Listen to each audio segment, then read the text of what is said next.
Hello and welcome back to Paul and Lynn's Ride to Coniston and beyond. Right, so we're just leaving Coniston, as you can see there on the car park there next to the visitor centre. And as I've said in the description on part 2, we did take a look round the village and didn't wear my cap cam this time, but maybe next time. Took some photographs, as you saw there. So, but it's a beautiful place, typical of a Lake District village. Plenty of stone built properties with slate roof, slate built, wonderful, beautiful scenery, and always a delight to visit. I think our favourite places in the Lake District have to be Grasmere, Keswick, and Coniston. I think they're delightful places. Right, so this part takes us to Tarn House, and Tarn House is actually one of the well, I think it's the only place in the Lake District that's man-made, and there is some information about Tarn House, which, if you don't mind, I'll read from the internet, and then I get my facts right. I know you can look this up. I mean, by all means, look this up and do your own research. Very interesting, but basically, Tarn House is an area of the Lake District National Park containing a picturesque tarn. Now, a tarn is a body of water, so that's what So when I refer to tarn, that's what we're talking about. Approximately 2 miles northeast of Coniston, and about 1.5 miles northwest of Hawks Head.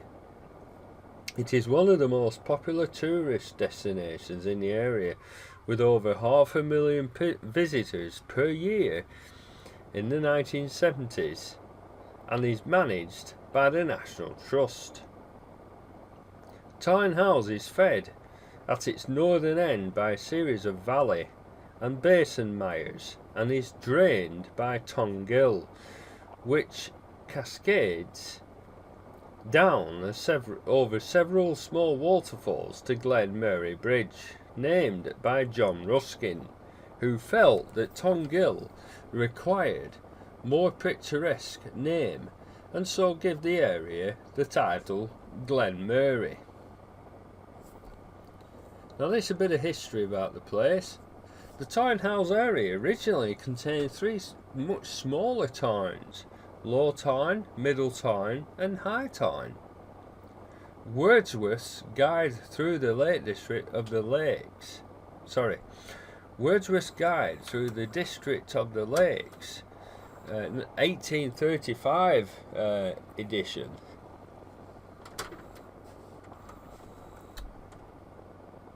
Wow, 1835, recommends walkers to come this way, but passes the Tarns without mention. Until 1862, much of the Tarn House area was part of the open common grazing of Hawkshead Parish. The remaining enclosed lands and many of the local farms and quarries were owned by the Marshall family of Monk Coniston Hall, known as Waterhead House at the time. James Garth Marshall, 1802 to 1873, who was the Member of Parliament for Leeds, 1847 to 1852, and third son of the industrialist John Marshall, gained full possession of all the land after an Enclosure Act of 1862. and embarked on a series of landscape improvements in the area, including expanding the spruce, larch and pine plantations around the Tarns. Demolition of the waterhead inn at Coniston and the construction of a dam, Low Tarn, that created the larger Tarn that is there today. By 1899, Tarn House is already an important beauty spot. H.S. Cowper mentions Tarn House, beloved by skaters in winter and picnic parties in summer. Here comes every day at least one charabang of sightseers from Ambleside or Windermere.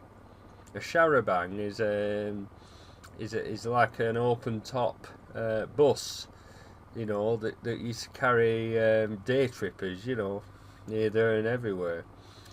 A wooden boathouse that was still standing in the 1950s at the southeast corner of the Tarn probably dated from this period.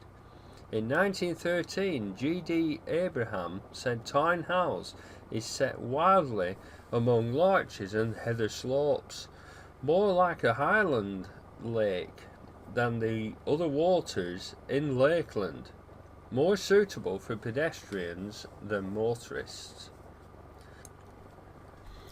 So there's a bit of information there about the area, and I'm just saddened. I've mentioned this before, but I'm just saddened that all those years ago where people spent so much time, money and effort in creating what we see today, and a lot of it is sadly neglected. I mean, there's a lot of stone walls. I know a lot of my viewers, especially viewers in America, absolutely love and are astounded by the amount of stone walling either side of this road, and it is you just take it for granted that it's there really when you're riding past it. But when people point it out, the amount of work that's gone into building these walls, and as you can see, there's a lot of it because of motoring collisions over the years. A lot of it's just under so much disrepair that it's a real shame. And so the memory of these people who worked so hard to create what we have today is being dishonoured really, in my book. And anyway, but if you carry on down that road where that car has just gone, that takes you down to Hawk's Head. But we've just left that road now and going down some unnamed roads towards Tarn House. Now, it's for a photographer, the area is absolutely, it's unbelievably spectacular. I can't say that enough. I can't promote the area enough, really, for both scenery and the roads and everything. But for a cameraman, for anyone who's really interested in photography, and I'm thinking about you, Brian of twowheelobsession.com, who's an absolute genius with the camera. You'd be flashing away, pardon the expression, to your heart's content. You need to get over here, Brian. That's top and bottom of it. You really do need to get over here, and take some time out and spend a month touring this country. And the further north you get, the better it is. So you've just got to be wary of cars on here. Some of them most drive responsibly, but you get the old ones who think they're on a racetrack and they come round the bend, which is an absolute blind bend,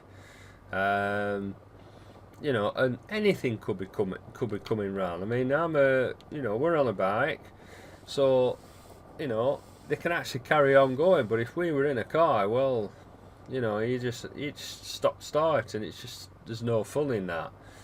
So just drive and carefully, just enjoy the scenery.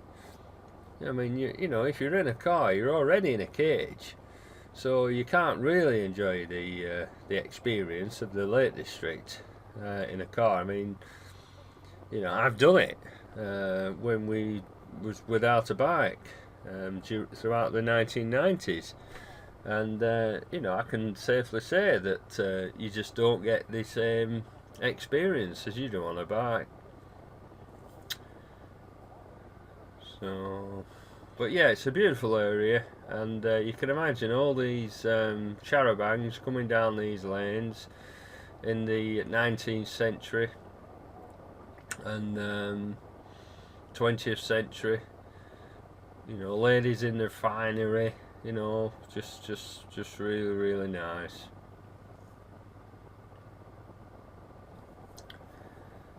So we're coming to the end of the video now. We're just going to park up and take some photographs, and we've taken photographs from here before, but never tire of this view.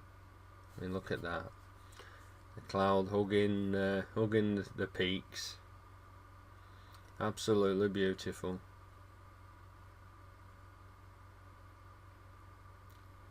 Yeah, lovely.